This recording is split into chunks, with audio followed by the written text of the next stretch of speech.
Why don't birds get electrocuted on power lines? Birds, especially smaller ones, are generally safe from electrocution, but squirrels are not always so lucky. Why is this so? It all comes down to electrical resistance. Resistance is the tendency to prevent electric current from traveling through a material. When a bird lands on one single wire, the resistivity of the bird is high compared to that of the wire. Since the bird is a poor conductor of electricity compared to the wires, the electrons choose to flow through the wire, sparing the bird. A tiny amount of electric current does pass through the bird, but it's negligible. On the other hand, if an unwise squirrel happens to step onto a power line with one paw on the energized wire, that is at a high voltage level, and the other paw on an electrical ground, a region that is at zero voltage, well, that squirrel won't be unwise, or alive, for very long.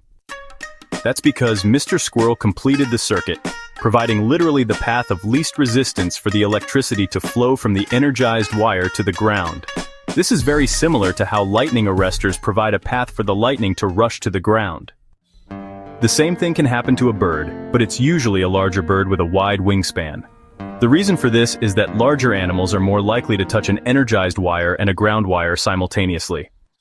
Regardless of how it happens, if the resistance of the wire is greater than the resistance of the bird, a great deal of current passes through the bird, and our feathered friend is soon on his or her way to the proverbial better place. In order to get electrocuted on a bare wire, a bird would have to be in contact with objects that had two different voltages. The difference in voltage along the wire over the distance between the animal's feet is very small. The animal would be in danger only if it made contact with both a high-voltage wire and the ground or a wire connected to ground, which is low voltage. Then there could be a large current through its body. Humans get electrocuted on power lines while birds typically don't, because when a bird sits on a single power line, its feet are at the same electrical potential, meaning no current flows through its body as there's no voltage difference. Whereas if a human touches a power line while grounded, they provide a path for electricity to flow through them to the ground, creating a circuit and causing a shock.